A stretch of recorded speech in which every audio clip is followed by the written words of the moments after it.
আসসালামু আলাইকুম রহমতুল্লাহ। প্রিয় দর্শক, আমরা প্রতিনিয়ত কত গুনাহ করে থাকি, কিন্তু আল্লাহ রব্বুল আলামিন হযরত মুহাম্মদুর রাসূলুল্লাহ সাল্লাল্লাহু আলাইহি ওয়াসাল্লামের উম্মত হওয়ার কারণে আমাদেরকে শাস্তি দেন না, আমাদেরকে বারবার সুযোগ দেন। আপনারা যদি খেয়াল করে দেখেন, পূর্ববর্তী জামানার নবীদের উম্মতদেরকে আল্লাহ তাআলা কত কঠিন আযাবে পতিত করেছিলেন। প্রিয় দর্শক, হযরত দাউদ আলাইহিস সালামের উম্মতদেরকে আল্লাহ রব্বুল আলামিন বানরে পরিণত করে দিয়েছিলেন। আল্লাহ রব্বুল আলামিন তাদেরকে নিষেধ করেছিলেন, তোমরা শনিবারে ওই নদীর মাছ ধরিও না। কিন্তু তারা চালাকি করলো, তারা শনিবারে ওই নদীর মাছগুলো বের দিয়ে রাখতো এবং শনিবার চলে গেলে তারা রবিবারে ওই মাছগুলো ধরতো।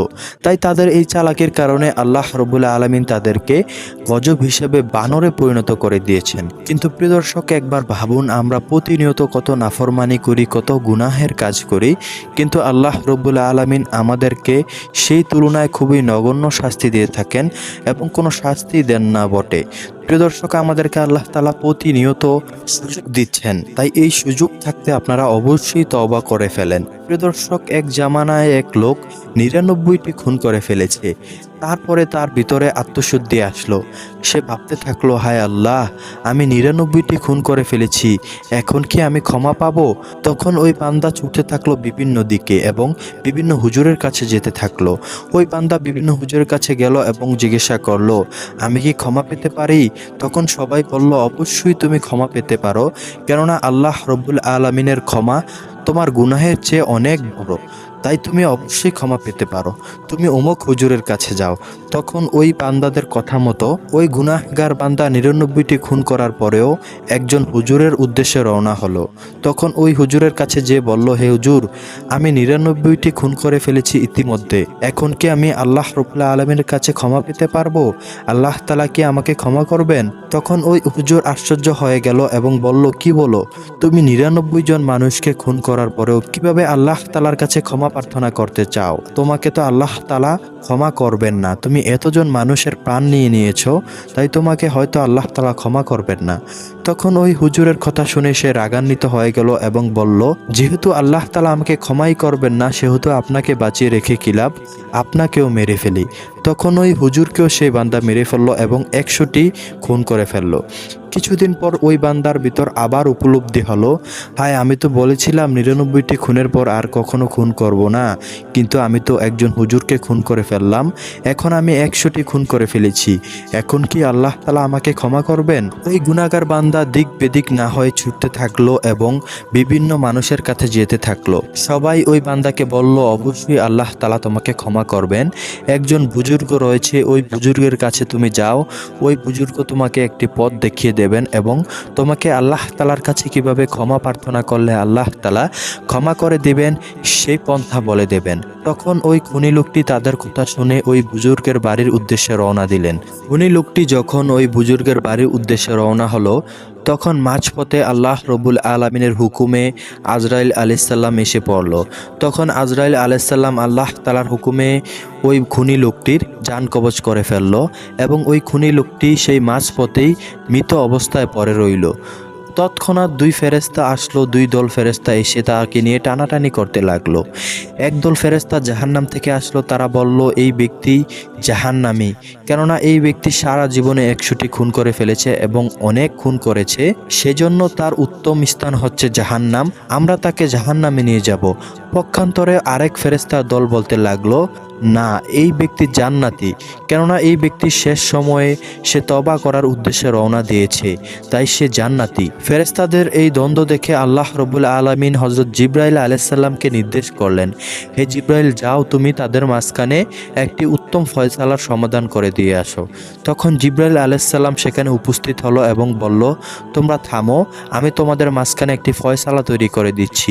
তখন ফেরেশতারা বলল, হ্যাঁ, আপনি আমাদের মাঝখানে ফয়সালা করে দিন, এই বান্দা কি জাহান্নামী নাকি জান্নাতি? তখন জিবরাইল আলাইহিস সালাম বলল, যেই স্থানে এই বান্দাটি মৃত্যুবরণ করেছে, এই স্থান হতে যদি বান্দার বাড়িটি কাছে হয়, তাহলে তাকে জাহান্নামের ফেরেশতারা নিয়ে যাবে জাহান্নামে। আর যদি এই বান্দা যে স্থানে মৃত্যুবরণ করেছে সেখান থেকে ওই বুজুর্গের বাড়ি যেখানে সে যেতে চাইছিল তওবা করতে, সেখানে কাছে হয়, তাহলে তাকে জান্নাতের ফেরেশতারা জান্নাতে নিয়ে যাবে। এই কথা অনুযায়ী, হযরত জিবরাইল আলাইহিস সালামের কথা অনুযায়ী ফেরেশতারা সেই স্থান হতে তার বাড়িটি মাপ দিল এবং সেই স্থান হতে ওই বুজুর্গের বাড়িটি মাপ দিল। তখন তারা দেখল ওই বুজুর্গের বাড়িটি সেই মৃত স্থান থেকে কাছে। তখন জিবরাইল আলাইহিস সালাম জান্নাতের ফেরেশতাদের কাছে ওই মৃত ব্যক্তির লাশটি হস্তান্তর করে দিল এবং ওই মৃত ব্যক্তিকে জান্নাতের ফেরেশতারা নিয়ে গেল। নবীজি সাল্লাল্লাহু আলাইহি সাল্লাম বললেন, অবশ্যই ওই ব্যক্তি যেখানে মৃত্যুবরণ করেছে সেই স্থান হতে তার বাড়িটি তার কাছে ছিল, কিন্তু আল্লাহ রব্বুল আলামিন তার রহমত দ্বারা ওই বান্দার বাড়িটি দূরে করে দিলেন এবং ওই বুজুর্গের বাড়িটি কাছে করে দিলেন। প্রিয় দর্শক, একবার ভাবুন, আল্লাহ রব্বুল আলামিন ওই বান্দা তওবা করার জন্য সেই উদ্দেশ্যে রওনা হয়েছে, সেই জন্য আল্লাহ তাআলা তাকে উসিলা দিয়ে জান্নাতে প্রবেশ করিয়ে দিলেন। একবার ভাবুন, ওই ব্যক্তি 100টি খুন করার পরে, এমন জঘন্য খুন করার পরেও যদি ওই বান্দা শেষ সময়ে একবার চিন্তা করেছে যে আমি তওবা করব, সেই তওবার উসিলায় আল্লাহ তাআলা যদি তাকে ক্ষমা করে দেন, তাহলে আমি আপনি যে গুনাই করি না কেন, আমরা যদি মৃত্যুর আগ মুহূর্তে তওবা করতে পারি, অবশ্যই আল্লাহ তাআলা আমাদেরকে ক্ষমা করে দেবেন। তাই প্রিয় দর্শক, আমরা তো কে কখন মরব কিছুই জানি না, আমরা এখনই ইস্তেগফার পড়ে নেব ইনশাআল্লাহ। প্রিয় দর্শক, আজকের এই ভিডিওতে আমি আপনাদেরকে 6টি ইস্তেগফার সম্বন্ধে বলবো। এই 6টি ইস্তেগফার যদি আপনারা পাঠ করেন, ইনশাআল্লাহ আপনাদের সকল গুনাহ মাফ হয়ে যাবে এবং মৃত্যুর পর আল্লাহ রব্বুল আলামিন আপনাদেরকে আল্লাহ তাআলার কুদরতের রহমত দ্বারা জান্নাত নসিব করাবেন। সুবহানাল্লাহ, আল্লাহু আকবার। তাই প্রিয় দর্শক, চলুন 1 নম্বরে যে ইস্তেগফারটি রয়েছে সেই ইস্তেগফারটি আমরা জেনে নেই। 1 নম্বরের ইস্তেগফারটি হলো আস্তাগফিরুল্লাহ। প্রিয় দর্শক, এই আস্তাগফিরুল্লাহ ইস্তেগফার যে বান্দা সব সময় পাঠ করে, আল্লাহ রব্বুল আলামিন ওই বান্দার উপর রহমত নাজিল করতে থাকেন এবং ওই বান্দার গুনাহগুলো ক্ষমা করতে থাকেন। প্রিয় দর্শক, নবীজি সাল্লাল্লাহু আলাইহি ওয়াসাল্লামের জীবনে কোনো গুনাহ নেই, নবীরা নিষ্পাপ। তারপরে আমাদের নবী মুহাম্মদুর রাসূলুল্লাহ সাল্লাল্লাহু আলাইহি ওয়াসাল্লাম প্রতিনিয়ত দৈনিক 70 বারেরও অধিক ইস্তেগফার পাঠ করতেন, আস্তাগফিরুল্লাহ। প্রিয় দর্শক, নবীজি সাল্লাল্লাহু আলাইহি সাল্লাম 5 ওয়াক্ত সালাত আদায় করার পর যখন তিনি সালাম ফিরাতেন, তিনি একবার আল্লাহু আকবার বলে 3 বার আস্তাগফিরুল্লাহ পাঠ করতেন, আস্তাগফিরুল্লাহ, আস্তাগফিরুল্লাহ, আস্তাগফিরুল্লাহ। তাই প্রিয় দর্শক, আপনারা প্রতিনিয়ত 5 ওয়াক্ত সালাতের পর একবার আল্লাহু আকবার বলে 3 বার আস্তাগফিরুল্লাহ পাঠ করবেন ইনশাআল্লাহ। প্রিয় দর্শক, দ্বিতীয় নম্বরে যে ইস্তেগফারের কথা বলবো, চলুন আমরা জেনে নেই সেই ইস্তেগফারটি। আল্লাহুম্মা গফিরলি ওয়ারহামনি ওয়াফিনি ওয়াহদিনি ওয়ারযুকনি। প্রিয় দর্শক, আমি আবারও বলছি, আপনারা মনোযোগ সহকারে শুনুন। আল্লাহুম্মা গফিরলি ওয়ারহামনি ওয়াফিনি ওয়াহদিনি ওয়ারযুকনি। এই ইস্তেগফারটির অর্থ হলো, হে আল্লাহ, আমাকে ক্ষমা করুন, আমার প্রতি রহম করুন, আমাকে সুস্থতা এবং নিরাপত্তা দান করুন, আমাকে সঠিক পথে চালান এবং আমাকে রিজিক দান করুন। সুবহানাল্লাহ, আল্লাহু আকবার। প্রিয় দর্শক, এই দোয়াটি অনেক একটি সুন্দর দোয়া। এই দোয়াটি আমরা 2 সেজদার মাঝখানে পড়ে থাকি। তাই প্রিয় দর্শক, আপনারা বেশি বেশি করে সেজদার মাঝখানেও পড়বেন এই দোয়াটি এবং সেজদার বাইরেও যখন হাঁটতে চলবেন, যখন বিভিন্ন কাজ করবেন, এই দোয়াটি পড়বেন, কেননা এই দোয়াটি একটি গুরুত্বপূর্ণ দোয়া। আল্লাহুম্মা গফিরলি ওয়ারহামনি ওয়াফিনি ওয়াহদিনি ওয়ারযুকনি। এই দোয়াটি একটি ছোট্ট দোয়া, কিন্তু অনেক ফজিলত রয়েছে। তাই আপনারা বেশি বেশি করে এই দোয়াটি পাঠ করবেন ইনশাআল্লাহ। প্রিয় দর্শক, এখন চলুন আমরা জেনে নেই 3য় নম্বরে যে দোয়াটি রয়েছে সেই ইস্তেগফারটি। চলুন আমরা জেনে নেই 3য় নম্বরে ইস্তেগফারটি। রাব্বিক ফিরলি ওয়া তুবু আলাইয়া ইন্নাকা আনতাত তাওয়াবুর রহিম। প্রিয় দর্শক, আমি আবারও বলছি, আপনারা একটু মনোযোগ সহকারে শুনুন। রব্বিক ফিরলি ওয়া তুবু আলাইয়া ইন্নাকা আনতাত তাওয়াবুর রহিম। এই ইস্তেগফারটির অর্থ হলো, হে আমার রব, আমাকে ক্ষমা করে দিন এবং আমার তওবা কবুল করুন, নিশ্চয়ই আপনি তওবা কবুলকারী ও দয়ালু। প্রিয় দর্শক, এই ইস্তেগফারটিরও অনেক মূল্য রয়েছে। এই ইস্তেগফারটি আপনারা মুখস্থ করে নেবেন এবং বেশি বেশি করে পাঠ করবেন ইনশাআল্লাহ। প্রিয় দর্শক, আল্লাহ রব্বুল আলামিন বলেন, যেই বান্দা সব সময় ইস্তেগফার পাঠ করে, সেই বান্দাকে আমি সব সময় ক্ষমা করে দেই এবং তার উপর রহমত বর্ষণ করতেই থাকি। সুবহানাল্লাহ। প্রিয় দর্শক, নবীজি সাল্লাল্লাহু আলাইহি সাল্লাম বলেন, কোনো বান্দা যদি উত্তপ্ত মরুভূমিতে তার খাবার পিঠে বাঁধা উটটি হারিয়ে ফেলে এবং ক্লান্ত অবস্থায় সে উটটিকে খুঁজতে খুঁজতে সে ক্লান্ত অবস্থায় একটি গাছের নিচে ঘুমিয়ে পড়ে এবং সে ঘুম থেকে উঠে দেখে সেই উটটি তার কাছেই হাজির রয়েছে। তখন ওই বান্দা এই মৃত্যুর মুখ থেকে বাঁচার পরে যেই শুকরিয়া আদায় করবে আল্লাহ দরবারে এবং যেই খুশি হবে, তার থেকেও বেশি গুণ আল্লাহ রব্বুল আলামিন যখন কোনো গুনাহগার বান্দা আল্লাহ রব্বুল আলামিনের কাছে তওবা করে এবং আল্লাহ তাআলার কাছে ফিরে আসে। তো প্রিয় দর্শক, একবার ভাবুন, আল্লাহ রব্বুল আলামিন প্রতিনিয়ত তাকিয়ে থাকে কখন তার গুনাহগার বান্দারা তার কাছে ক্ষমা চাইবে, তখন আল্লাহ রব্বুল আলামিন সাথে সাথে তাদেরকে ক্ষমা করে দেন। সুবহানাল্লাহ। তাই প্রিয় দর্শক, সময় থাকতে বেশি বেশি করে ইস্তেগফার পাঠ করুন এবং আল্লাহ রব্বুল আলামিনের দরবারে ক্ষমা প্রার্থনা করুন। প্রিয় দর্শক, চতুর্থ নম্বরে যে ইস্তেগফারের কথা বলবো সেই ইস্তেগফারটি হলো আস্তাগফিরুল্লাহ আল্লাযী লা ইলাহা ইল্লা হুয়াল হাইয়ুল কাইয়্যুম ওয়া আতুবু ইলাইহি। প্রিয় দর্শক, আমি আবারও বলছি, আপনারা মনোযোগ সহকারে শুনুন। আস্তাগফিরুল্লাহ আল্লাযী লা ইলাহা ইল্লা হুয়াল হাইয়ুল কাইয়্যুম ওয়া আতুবু ইলাইহি। এই ইস্তেগফারটির অর্থ হলো, আমি আল্লাহর কাছে ক্ষমা প্রার্থনা করছি, যিনি ব্যতীত কোনো উপাস্য নেই, যিনি চিরঞ্জীব সবকিছুর ধারক, আমি তার কাছেই ক্ষমা প্রার্থনা করছি। প্রিয় দর্শক, এই ইস্তেগফারটিও একটি ছোট ইস্তেগফার, কিন্তু অনেক বড় ফজিলত রয়েছে। তাই আপনারা বিশেষ করে এই সবগুলো ইস্তেগফার মুখস্থ করে নেবেন। কয়েকবার দরকার হলে ভিডিওটি টেনে টেনে মুখস্থ করবেন এবং এই ইস্তেগফারগুলো প্রতিনিয়ত পাঠ করবেন ইনশাআল্লাহ। প্রিয় দর্শক, সময় যখন ফুরে যাবে তখন আর কোনো লাভ হবে না। তাই সময় থাকতে অবশ্যই আল্লাহ তাআলার দরবারে ফিরে আসুন, কেননা আল্লাহ তাআলা আমাদেরকে সব সময় সুযোগ দিচ্ছে, কিন্তু তাই বলে এই নয় যে আমাদেরকে সব সময় সুযোগ দিয়ে যাবেন। যে কোনো মুহূর্তে আমার আপনার দরগড়ায় মৌতের ফেরেশতা হাজির হতে পারে, তখন আর কোনো উপায় থাকবে না। তখন হাজার চেষ্টা করলেও আপনি আল্লাহ রব্বুল আলামিনের দরবারে এই ইস্তেগফারগুলো পাঠ করতে পারবেন না। তাই সময় থাকতে এই ইস্তেগফারগুলো পাঠ করুন এবং আপনার জীবনের যত গুনাহ রয়েছে সমস্ত গুনাহ মাফ করে নিন। প্রিয় দর্শক, এখন চলুন আমরা জেনে নেই পঞ্চম নম্বরে যে ইস্তেগফারটি রয়েছে সেই ইস্তেগফারটি, আল্লাহুম্মা গফিরলি ওয়ারহামনি ওয়া আতুবু আলাইয়া। প্রিয় দর্শক, আমি আবারও বলছি, আপনারা শুনুন।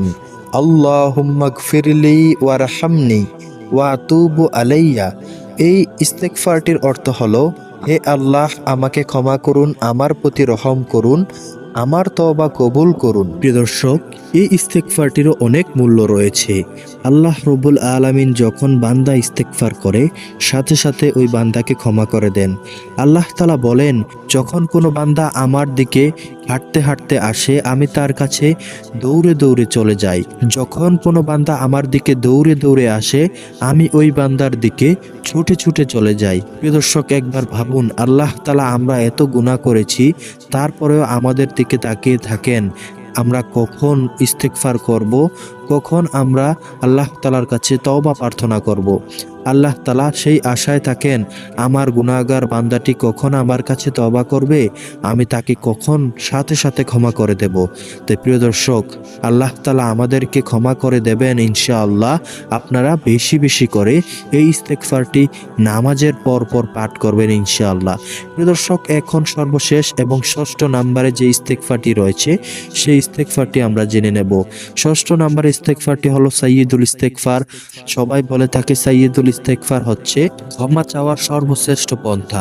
প্রিয় দর্শক, সাইয়্যিদুল ইস্তেগফারকে সর্বশ্রেষ্ঠ ইস্তেগফার বলা হয়, কেননা নবীজি সাল্লাল্লাহু আলাইহি ওয়াসাল্লাম বলেছেন, যদি কোনো বান্দা প্রতিনিয়ত 2 বেলা এই ইস্তেগফার পাঠ করে, তার মৃত্যু ছাড়া আর জান্নাতে যাওয়ার কোনো কিছুই বাকি রইল না।